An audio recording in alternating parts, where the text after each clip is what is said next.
Hello, everyone. Welcome to another Google Wallet live stream. And I have to tell you, I always get happy when I hear the countdown because that's a great opportunity to be talking to nice people all over the world. And today I'm live from Cary, North Carolina. And of course, this is a special episode. And by the way, this is the only live stream on this month of May because later this month, in 2 weeks actually, we're going to have Google I/O. So yeah, we don't want to compete with I/O because we have a session at I/O too. We're going to present like the latest and greatest announcements, new features from Google Wallet. And since we're going to be announcing a lot of new features at Google I/O, today I have a special guest because we want to know how the sausage is made. We want to know what happens behind the scenes, who's coding the new features that we're going to introduce at I/O. And that's why today it's my great pleasure to be able to announce our guest, Gokmen. Gokmen, welcome to the live stream. How's it going? Going good, Edson. How are you? Yeah, great to have you here. And we have people from all over the world watching us right now. And where are you? Where are you streaming from today? I'm in East Bay, California. Okay, cool. Is that close to the Bay Area? Yes, that's close to the Bay Area. Very close to San Francisco. Oh, nice. How's the weather today? It is sunny. It's getting warmer and warmer. Oh, cool. Yeah. Yeah, here in North Carolina, it's sunny, humid. So, yeah, we're going to have a great summer as usual. And if you're watching us now live, please post in the comments where are you watching us from today because we want to know how many countries, how many continents are represented today. I'm seeing the live stream here on YouTube as well, and I can see a lot of people are watching us. Yes, so please join us. Oh, you can see here in the comments, Jolin is joining us from low country of South Carolina. So yeah, very close to me. So let's see who else is joining us. And yeah, while more people are joining us on the YouTube live stream, let's try to do some icebreaker. I'm a foodie person, so I always enjoy like talking with people and asking them what is their favorite food. So, what about you, Gokmen? I really like lentil soup. Lentil soup, and I suppose that it's a Turkish lentil soup. Yeah, that's true. That's true. I mean, we have a variety of very rich kitchen in Turkey and cuisine for various types of food. But that's my favorite probably. But there are many favorites that I have as well. But okay, yeah, the list is big. That can be a different live stream that we should do. Okay, yeah, another live stream just for food. That's a good idea. Yeah. Maybe. I can see here some people. Oh, Itzhak is joining from Miami. Yeah. Oh, it's the weather must be even nicer there. Yeah. And we have Sumit from Bengaluru, Joseph from Ghana, Adama from Mali, Rodo from the Philippines, Stefan from Romania. Oh, that's a lot of different countries and continents. Yes, please keep posting that in the chat. And what else? Just to close this conversation about food, favorite dessert? Oh, you know the upcoming Android release code name? Baklava. Baklava. Yeah. Everybody loves baklava. That's awesome. Oh, and I went to Turkey only once, but I had the opportunity to try the baklava in one like nice store, and it was awesome. Huh? Funny thing, I don't speak Turkish, and they didn't speak English, so it was a very interesting conversation running over there. True. Cool. And well, since we have you here, Gokmen, tell us a bit about yourself. What's your role inside the Google Wallet team? What's your background? How did you end up doing these great things that you're doing with Wallet? Yeah. Let me tell you about a little bit myself. I'm a computer engineer, and I joined Google in 2018. Since then, I'm in the same team. I'm the fortunate ones that was having the great opportunity to make an impact and have a great team to work with. So since the last 7 years, I'm with the same team. Under Google Wallet, we have a variety of teams. I'm working with the passes team, and we are providing lots of features to passes platform from issuers to users, and we are dealing with all the requirements for giving you a chance to use your daily use life of the wallet, which you can, for example, get your loyalty cards, event tickets, your boarding passes for flight, or transit cards for train tickets, or a gift card or an offer is part of it. Also, for example, your health insurance card, like COVID card, was also part of our stack. And I'm working as a TL in Passes team, and for about 20 years, I'm working as a computer person. I'll call it, because I started my career with mostly hardware, and then switched to software. And I go to college for software engineering. It's called computer engineering in Turkey, and at least when I was at the college, it was like that. I don't know right now. Maybe there are software engineering colleges as well. One of the things that I did mainly previously was the lots of open source development, and I worked for various open source projects before joining Google. Right now, I'm not doing much of open source at Google, but what we are doing actually very open to the externally, especially for issuers. We have a big platform of API that you always talk about nice things about it, and it's good to see that it's usage is expanding more. So that's about it. But if there's anything specific, I can talk about that. I'm just forgetting lots of things right now. Oh, yeah. It's great. And it's interesting that you mentioned your journey. I don't know if it happened with you. It certainly happened with me. Like I never thought about being actually working at Google. Like, I don't know if you planned for that or it just happened to you. Yeah, that was a little bit different. I mean, of course, I believe most of the folks in this computer business, software business, would dream that to working at Google, which is a great privilege, and it is one of the best in the world, as you all know. But I worked in a startup before joining Google in San Francisco again, and at that time I was thinking that sometime in the future I will join Google, and that time is come just as usual. So it was good that I'm happy that I experienced the before Google time for the startups as well, because it's a different world. And I also happy that I joined Google because it's a different world. So those things, it's better to experience both of them. But for example, I can tell you that even though I have a almost 10 year, maybe more than 10 year of career in my belt, when I joined Google, I was a little bit shocked because I didn't know many of these things, and it was, it's very famous imposter syndrome called.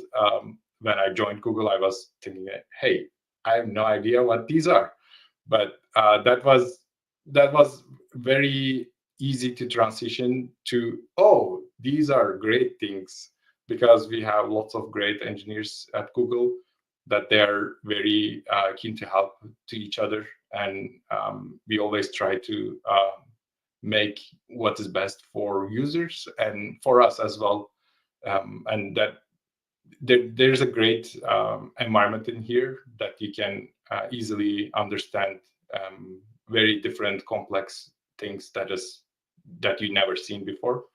So I think we are fortunate, and I'm happy to be at Google. Nice. Yeah. Yeah. And I'd like to remind everyone who's watching us live that if you have any question for Gokmen, please post them in the chat because we have time for questions. Okay, so actually, we're here. Gokmen is here to answer your questions. So please post them in comments. We'll be more than happy to be discussing that. And it's nice that you mentioned that, oh, you were working for a startup before, you know the life what was before Google and at Google. Mhm. And a lot of people want to know, like, it is different. How is it different? For example, when you have to, when somebody, when a product manager or someone else asks you for a feature Mhm. inside Google Wallet, what is the process for you to be able to develop this new feature? So this usually starts with an idea or a requirement that most of the time product managers or product team comes up with. This can also be started with an engineer's request as well. An engineer who knows the products as well can also mention about a new feature or new addition or changing in some of the implementation, or even somewhere else at Google or completely outside. And once product team decides that it's a good idea or it is beneficial to users and beneficial to our customers, when I say customers, I'm talking about the issues that issues passes over the our API to users.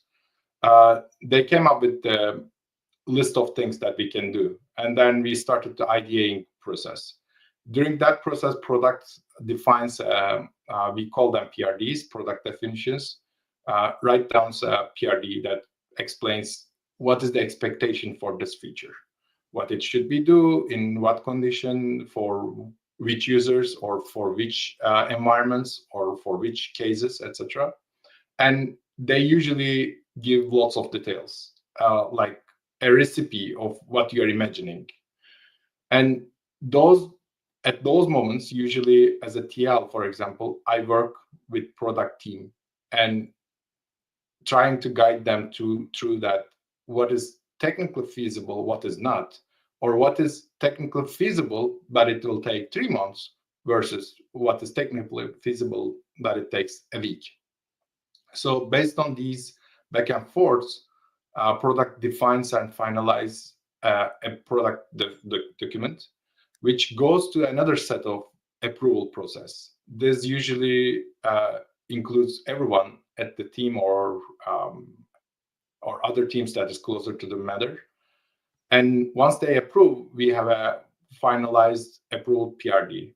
This always be taken by the manager and the TL and started to be looking into the details. So who can do this, who can work on this, or what we can do it. And once we find out a candidate for working on that inside of the team or maybe another team, we start contacting and then delivering them to the PRD. I usually work with the lead engineer in that manner. I also do this for myself as well as a IC individual contributor. I'm also doing this same process, but as a when I wear my TL hat, I can tell you from that point of view. Um, Once that lead engineer starts thinking about the product and then starting to write down an engineering design doc, this doc explains how we are going to do this and what we are going to change in the whole stack, if we are going to need different technologies to be used, or if we are going to need to do some refactoring in the existing path. We discuss this, usually manager, tech lead, other engineers, and also in some cases product, because there might be cases that we didn't realize while the PRD was written, but then the lead engineer realized that, hey, this may be a better idea to do it. And then we a little bit make a discussion about these things. And we finally do another round of approval for eng design this time, similar to the PRD. Once that is approved by folks from other teams or have experience with the similar technologies that are going to be used, that's also approved. And once they approved, by the way, I can tell you about a little bit what these engineering design docs includes. They usually includes a context that explains what is the matter, what we are going to do, and they list options. Engineering designs are not like a way that, hey, I'm going to do this XYZ. We need to see in the engineering design, you are going to do XYZ, but why and how? And are there any other alternatives we should be discussing? And most of the time, an engineering design usually includes at least two alternatives for the solution, and they list pros and cons. And once these are finalized and agreed upon with the proposal, they start implementing. And even in the engineering design, they will also have a schedule. So that they will talk about the timeline, how it is going to be done, how it is going to be tested, how it is going to be implemented, and when those things are going to happen approximately will be provided in there. And this will be all agreed upon manager, TL, and the product. And then they start working on it. We work together with over the changes. We are calling them change lists. So it's similar to GitHub, Git's pull request, actually. So we may maybe do more debates on the code changes beside of the engineering design. And once it is done, they deliver the project. They provide the metrics to understand if it is working properly or not, and they follow these things, and they make sure that we are being alerted if anything goes wrong, or if it is going to be providing what the product was defining in the first place. And then the whole thing is complete. That's the life of a project. Nice. Yeah, that sounds like a very refined process. That's And true. you also mentioned that it requires a lot of approvals, which makes me wonder, oh, how long does it take? So when you're thinking about a feature, what is the average time that usually take? What's the lead time from like, oh, we want to develop a new feature until it lands in production? So it depends on where it is going to be happening. For example, if we are talking about a new Issuer API that we are currently providing or developer API for Google Wallet, that can be done very shortly than the wallet one, because if we are going to do something in the application, then we will need to get approval for the whole wallet team or for the container team, for example. So these teams are defining what they are expecting for users to be good, and we need to make sure that we are aligning with them.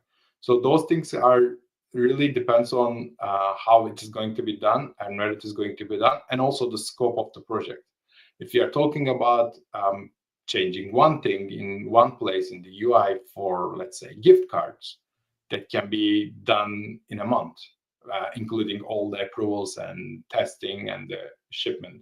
But if you are talking about, for example, what we did 5 years ago with COVID cards, which was a little bit exhausting process, because this was a new vertical that we didn't support before, and this was going to be an urgency because of the matter. I hope we will never need it, but that was a long going process, and that took 6 months from idea to shipment, which is very fast because of when you look at the scope of the project, which is a very big project actually. But that was a kind of record. And I was going to note that I forget. This is the actually difference you asked from the startup world. In startup world, depending on what company you are working on, I'm not talking about all the startups, of course, but if you are starting up literally and you have not have a big amount of user base or lots of different backward compatibility issues that you have because there's no legacy code, etc. Right? So those things can go very fast in a startup world. What I was talking about, for example, COVID cards with 6 months, maybe if we were in a startup, that can be done in a month. But that would, and of course, we can definitely discuss the quality of the outcome, but the reason why we are doing this is not because we are taking things slow. We are taking things very precise, and we are making sure we are doing the right thing with the right tools and with the right point of view. That's why it is taking so much time. But we have very expanded user base. So it's very important for us to making sure that we are delivering something high quality. Okay, so move fast and break things works when you don't have like 200 million users of your app. That's true. That's Okay. true. Cool. Yeah, let me pick a question here because I think it's about what we're discussing now. So this actor, yeah, sorry, this actor AI probably is asking us how much time is spent on planning versus developing or testing. So I believe planning is taking maybe 30% of it. Development maybe taking about 60, and the remaining 20s or 20, or I said 30, 60, and 10 for testing. Testing is part of development, but there is also a special QA testing, which is like in the real use case, real life, they are testing it. That takes a little bit less because we are making sure that we have lots of testing as part of the development.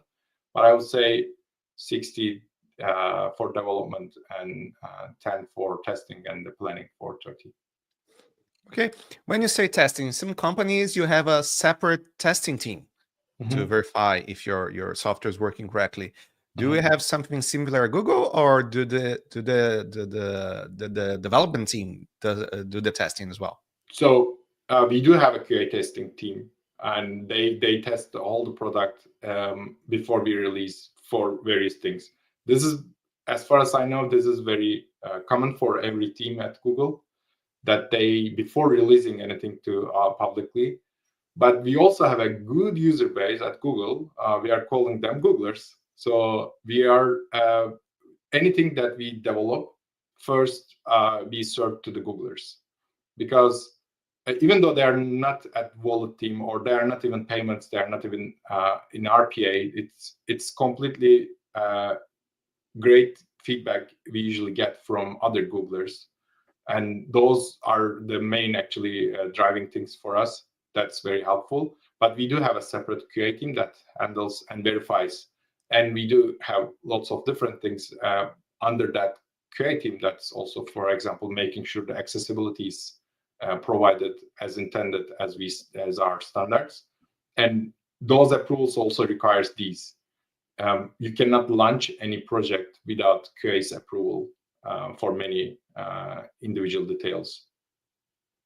Oh, nice. So we at Google we get to complain first and also thank first. That's true. Yeah. Okay, cool. Yeah, let's pick another question here. So DA3K Boboy is asking, wait, Google Wallet gets updates. In hindsight, this makes sense, but I've never noticed. And actually, do we have updates, like at least notifications for, I suppose it's notifications for Google Wallet? Yes, we do have. I mean, it is if you search for Google for Google Wallet, and click the news section, I believe you will notice lots of news about Google Wallet's recent updates, and we have plenty of updates in the recent years. And just recently, I believe we announced the ID cards in the UK. That was in our blog developers channel, and I believe Edson can provide you lots of information about the updates we have done. But yes, we do updates very frequently to Google Wallet. Mhm. Yes, and if you want to get up to date with the latest and greatest information, of course, you can always watch our live streams. You can go to developers.google.com/wallet and check. And the major batch of updates for the year is coming in 2 weeks for Google I/O. So we prepared a video, and yeah, stay tuned because maybe we're announcing that feature you've been asking for. Yeah. Okay, let's see. Yeah, lots of great questions here. Let me try to see, pick one here. Oh, Dissect AI is asking another question. So, is it more important to focus on optimizing first or ensuring functionality even if it does not function great? It's interesting. Um, if you're asking for this from the I think like from implementation the code perspective. perspective, do you think about, oh, this needs to work fast or perform fast from the beginning, or first do you make it work and then you worry about it? So it depends how frequent it's going to be used. If it is going to be used by millions, billions of requests, then I would definitely focus on the optimizing, because part of the functionality is actually also performant. So it should be performant. It should be using less possible resources as possible. And if it is a simple functionality that's not frequently used, and we want to make sure that it should be shipped in some manner, we maybe consider the optimizing as a follow-up. There might be cases, for example, you may want to write a function or whole class or a utility or whatever that might be going to be providing some basic functionality that can be way written better, but you are in rush and you can do it as long as you are guaranteed that the test is going to pass with all the resource usages, etc. You can prioritize that one first and then fix it later. These can happen sometimes, but when I said resources, I wanted to also mention that since we are doing lots of work on the fonts, we also want to make sure that everything we do is not going to affect the font's CPU usage or battery usage. And we need to make sure that these resources are going to be handled correctly. And sometimes we may need to go back and turn down some feature just because we realize that it's not performant. So in that case, we even need to write some postmortems. We call them postmortems, and we write them when anything goes wrong as not be expected, and we call them non-blame postmortems. So we don't mention names or we don't talk about who did what. We talk about what went wrong and how we can prevent that in the future. So I think it's one of the great things I also experienced at Google as a culture, which is a great thing that we always get to learn from our mistakes, but we don't need to be blame anyone. So those optimizations can be defined depending on the use case. Okay.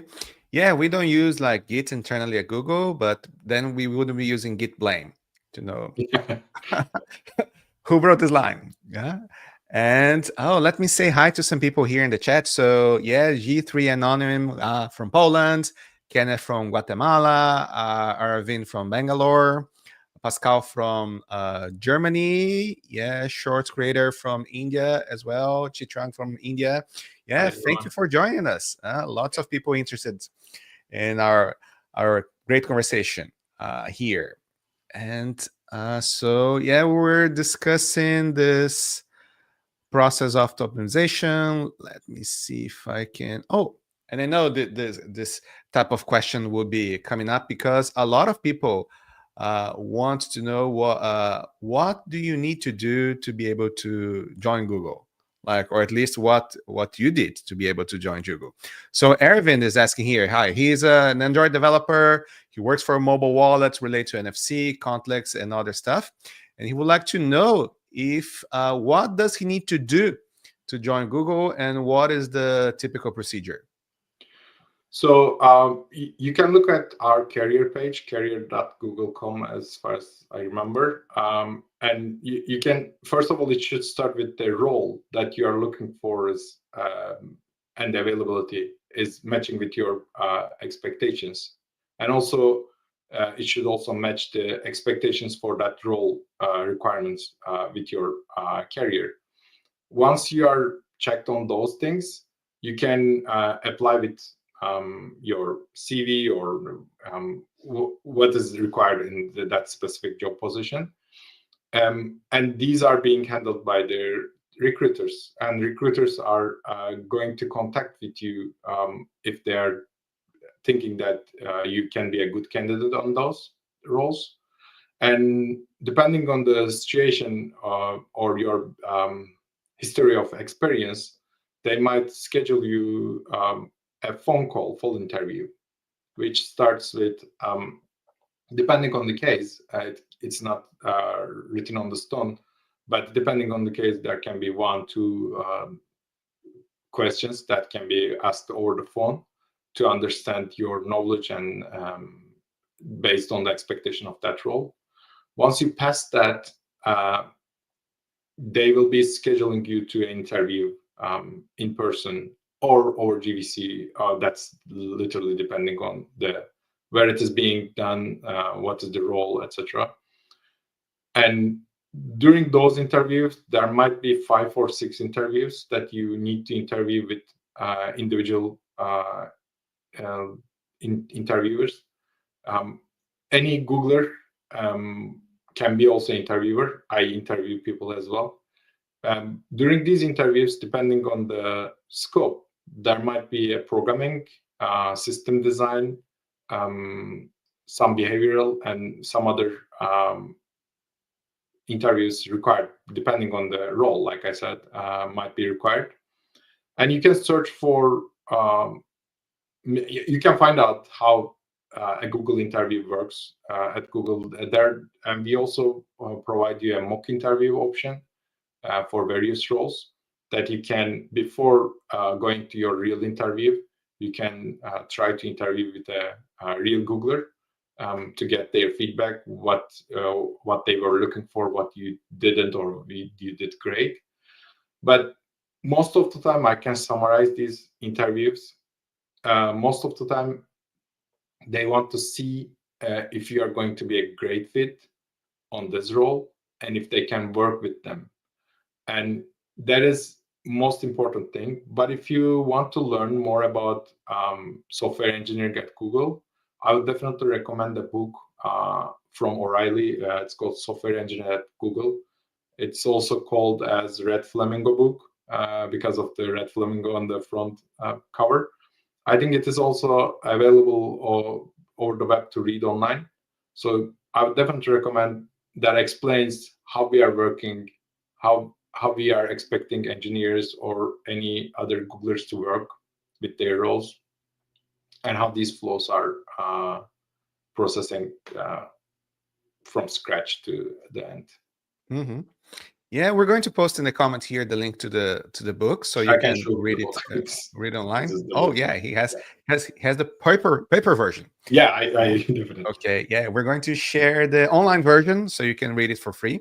Yeah, so you can learn more about it. And when you're interviewing, at least that's what's happened with me. Like because the interviews are generic, right? Like for any particular role, not for that role that you apply.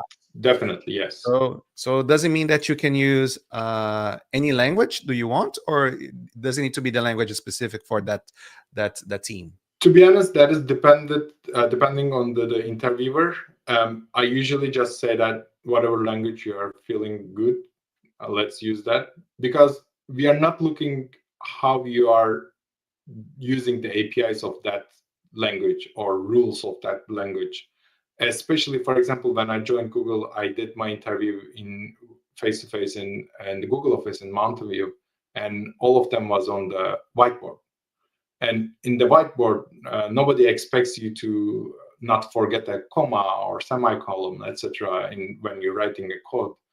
And I always recommend everyone to making sure that pick a language that you are very comfortable with, and make sure you practice, because and it can be a different suggestion for anyone just graduated from college versus a person who works at different companies before asking to join Google, because it can be different.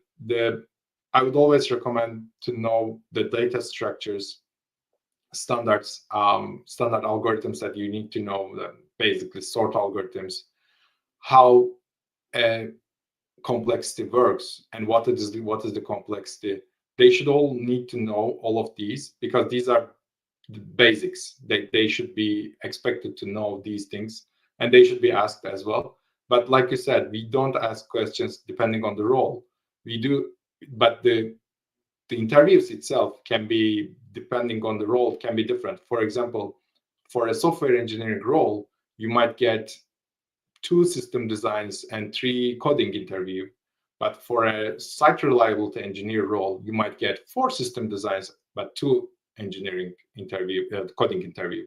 So these can be different based on the role in that way. But the interviewers usually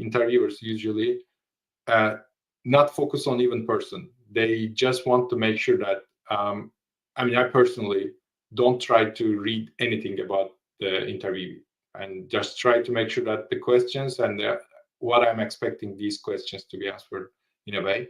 So those things are important for most of the time for the interviewers.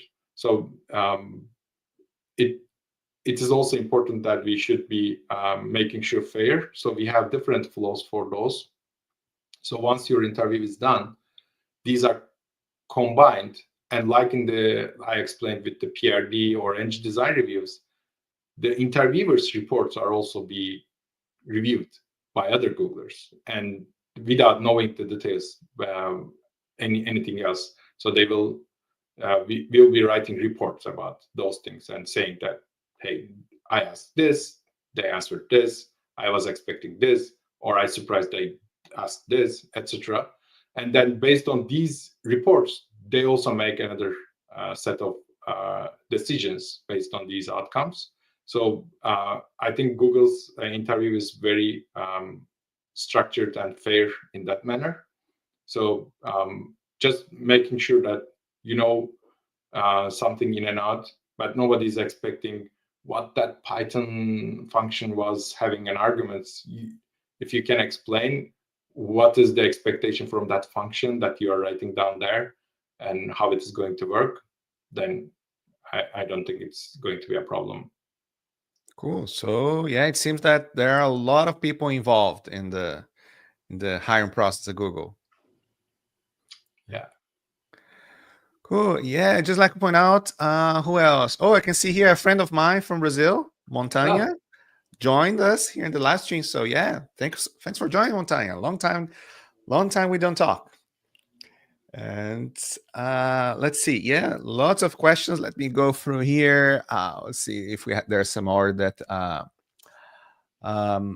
makes sense. So Sumit here asked us, how do you take architecture decisions for a new product? What are those major factors driving the decision? so first of all, from architecture point of view, we look for the outcome, what we are expecting. We always question the product and product definition. What is the expectation from that? Because depending on that, our architecture might be different. Second of all, we want to make sure that that architecture will be usable for any other similar implementation. We do not want to do anything that's just for one-time use or one use case only. We want to make sure a common place for any architecture decision. So we want to drive the product in that way. And the third important thing for the architecture is that, is it going to make different refactoring, is going to require to make a different refactoring in different places that we may or may not control. So we need to make sure that all the stakeholders of that project can be agreed upon on the same thing.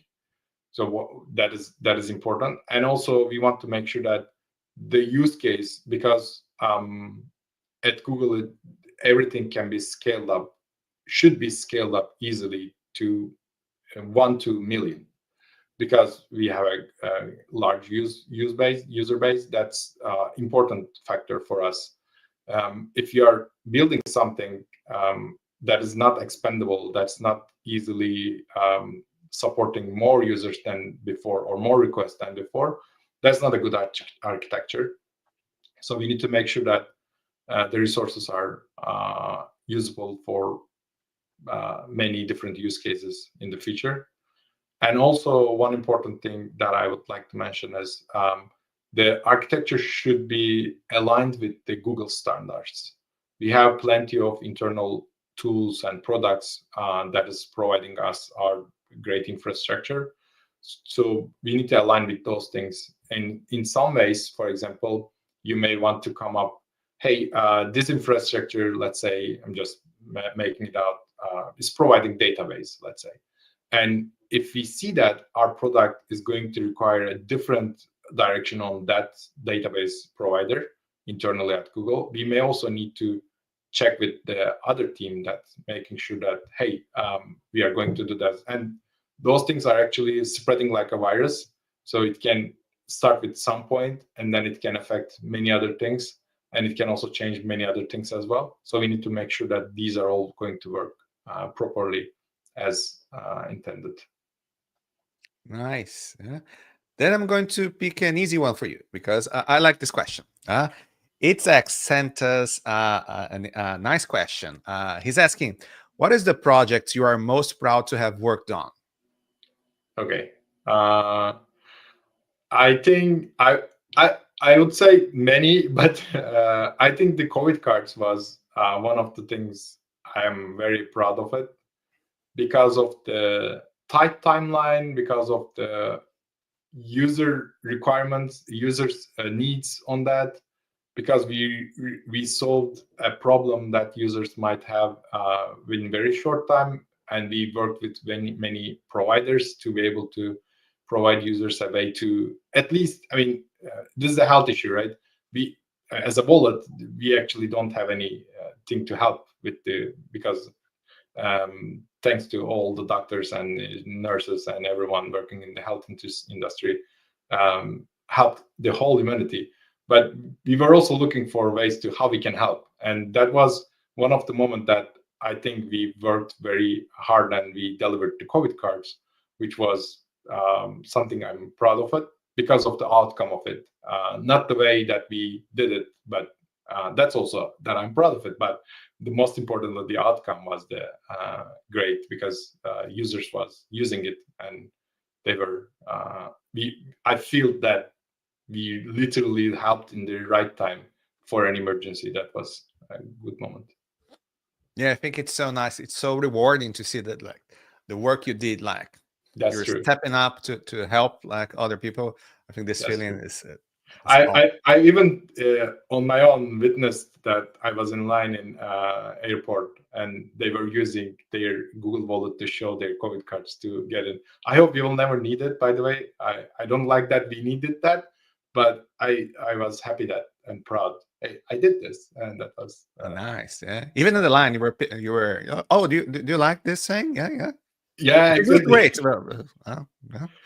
But also I can tell, for example, another proud of things that I did in the last years.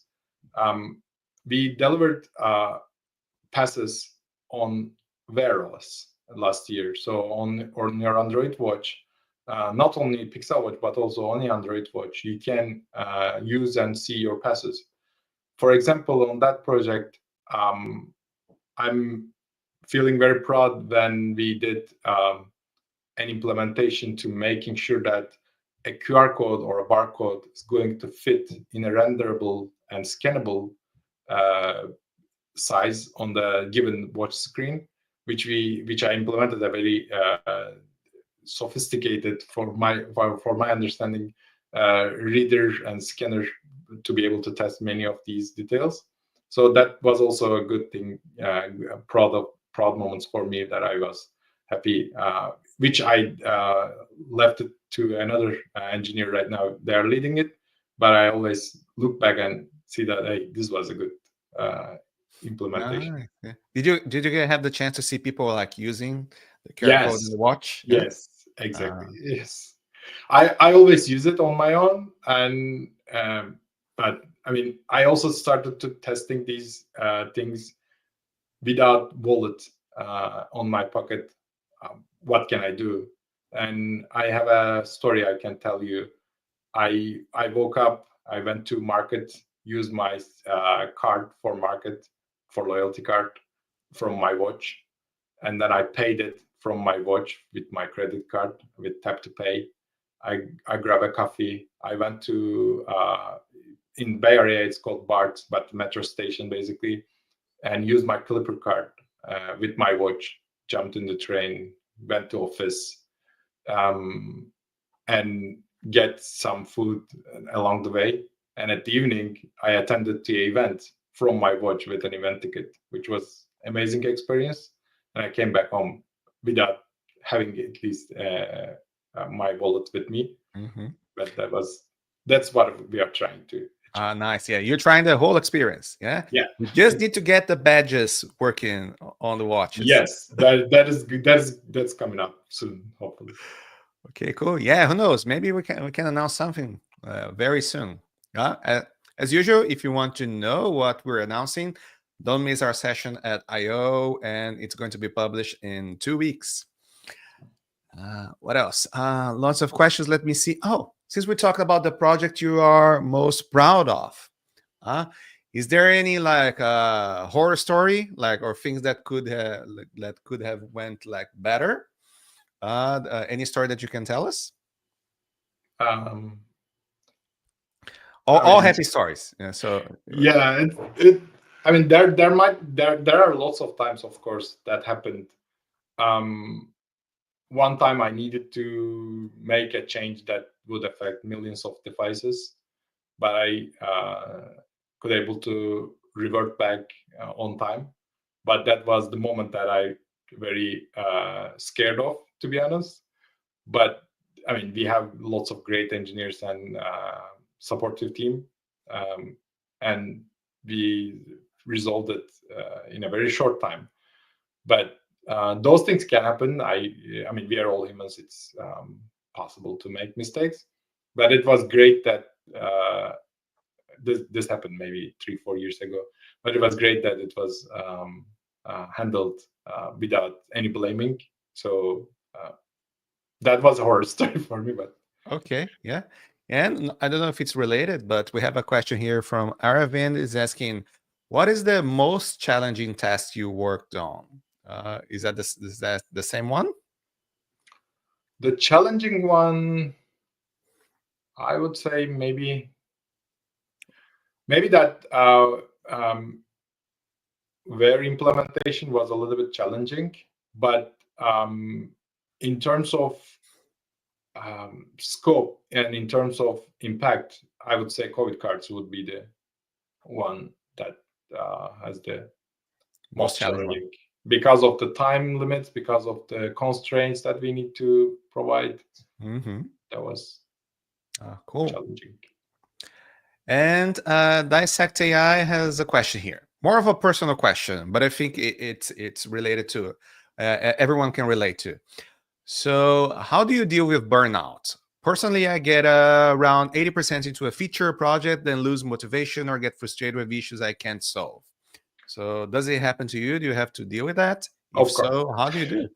Of course, it happens to me as well. So one thing I started to doing maybe 2-3 years ago, I started to making sure I'm following the inbox zero principle. I don't have anything that in my inbox even right now. Probably I have mails because since I started the meeting, their Googlers are working on it on different things, and there will be lots of mails. But inbox zero is my first principle to making sure that is not going to hit me hard.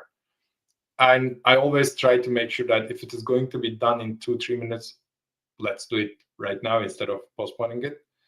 And I also started to using postpone feature in Gmail as well very frequently to making sure I'm doing most related things together. So I don't do the context switching, which is the most problematic way that leads to burnout, as far as I understand from my own experience. To be able to prevent that context switching, I'm trying to combine things that can go together. But if you are talking about, for example, hey, a project is not going to anywhere, I would always support the divide and conquer principle in there. Make it as small pieces and making sure that you're delivering, because every time you deliver one small thing, you feel that you can do one more step. That's what I'm trying to follow always, and that I find something helpful. But sometimes this happens as well. You start one project, you see some refactoring needed before you continue. So you either do that or give up. It's there are only two ways.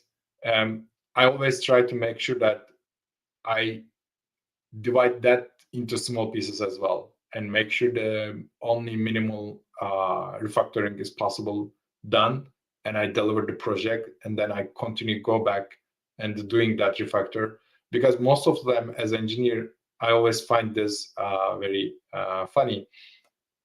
When I see a problem and when I think about it, if I find out the solution on that moment, but the only remaining piece is the implementation, I always don't feel that much great anymore, because the funny part is done. Implementation is not the funny part for me. It's the how we are going to solve this problem is the funny part. And I'm trying to make that part challenging and funny for me by trying to combine different things into that flow and trying to add more things alongside with the whole project. But I don't think I have the best answer for this question as well, because it's a problem as well. But I would say try to avoid context switching as much as possible and focus on one thing. And if you keep deliver, you will see that you want to deliver more. Mm-hmm. Do you think that Google, or at least the wallet team, is a place where you have you're able to just focus on one thing and not have to worry about anything else? As a TL, no, but it is one of the things as being TL. The expectation from my role is that I need to know all the in and outs as much as possible, and when they ask for any new product or new change or new feature that's going to be added, if I don't know all these different things, for example, I'm working in 1 hour for a backend code and working in the front end code, working in a different environment, working on an Android watch, working on Android phone in one day, and then they can be all mixed up. And while I'm doing that, completely unexpected, unrelated bug might appear that might get my attention. And for me as a tech lead, it's the most important, most challenging thing to deal with different things. But as a TL, the expectations from you is that you need to handle those things. And the best thing, if you read this book, you will also see that there's a section, I believe it was in chapter 5 somewhere. You will see that the best thing to do this, to deal with this, is the delegation. And delegation requires mentoring. So there might be moments that that you might see that, hey, I can fix this in an hour, but I need to talk with someone else who doesn't have any experience on this to teach them for a day maybe. But when you look at the long-term outcome, you will see that you can now delegate any of the similar works to that person because they now have experience on that. So that is one way to recover from that. But yes, I mean, technically, any engineer can work on single project or single focused contexted things. But for a TL or for a manager, this might not be always true. Okay. But as an IC, I do the similar things, but that is different. So as a TL, you can't, but as an engineer, you can. Definitely, yes. Okay. You can definitely focus on one thing. And is it possible for you to grow in your career, just being an engineer without becoming a TL? So it depends on what you're expecting. No, Google is not expecting everyone to become a TL or manager. If you are an engineer, you can stay as engineer as long as you are doing what's expected from you. And you can also practice on one area. That's also not something that is not expected. You can always say, for example, hey, I'm an Android engineer. which person, I don't prefer anyone to do that thing to themselves. Be open to anyone. For example, I can tell you, I was writing JavaScript, Node.js, and CoffeeScript using Node.js, and writing CoffeeScript even before joining Google. And I'm writing now with Kotlin. So completely different things, completely different expectations can change your how you work or how you look at the things. It's better to not be specified with one technology or one specific context. But if you are asking for if you can grow, yes, you can grow in your career even with doing that, because um, we have lots of great engineers at Google that they can add more value as an engineer rather than a tech lead or a manager. So that is definitely is special to the users and their circumstances, but we should make sure that um, we are giving the right task to the right folks, and they focus on those things. But I mean, it's very personal to say that if they can grow in their career, it's up to their expectations. But yes, they can definitely grow by just focusing on one thing.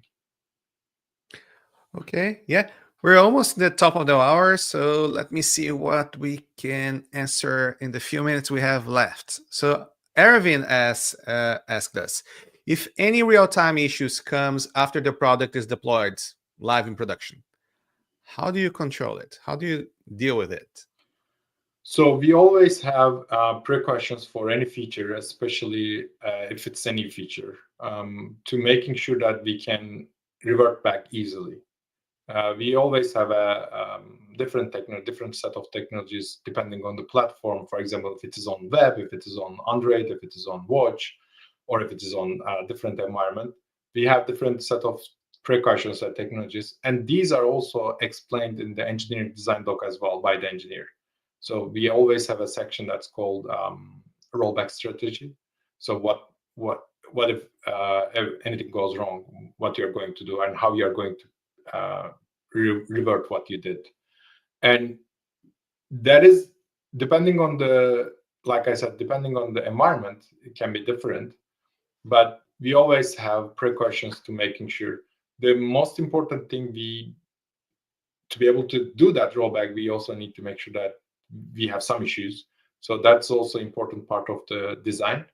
And once it is determined, usually by on calls, we have on calls. People, as you may know, I mean, Google has various products across the world, and there will always be one person that using the Google service at any given time, at any given millisecond, maybe. So we need to make sure that these are all working in harmony. So once this is provided, even for example, let's say that you are working on one project and you delivered it, an on-caller can just read your design when they get alerted, and that they just revert it based on your instruction while you are sleeping. And you can wake up, oh, what you were working on yesterday was reverted due to this, and they will see a report and etc. And you can be also part of that on-call as well, but that can definitely be a way to roll back. Nice. Yeah, well, we're on top of the hour, so unfortunately, it's time for us to end our live stream. I can see that we still have a lot of questions here in the comments. Yeah, sorry for not being able to answer all of them today, but it's not something bad. It means that you're really interested in what we're talking about, and maybe that's a good excuse for us to have like Gokmen once again later, like responding all of those other questions. So please join us. Stay tuned. It's always nice. We always try to have like interesting content for you. And if you have any more questions, please post them in the comment sections of the YouTube video, because maybe we can do a follow up with all the questions you come up for us. So Gokmen, thank you so much. It was very interesting. Like I've learned a lot with all of your answers, and Well, I hope you enjoyed talking with us. Sure. Thank you so much, Edson, for inviting me. Have a good day for all. Yeah, thank you. Take care and see you in the next Wallet live stream. Sure.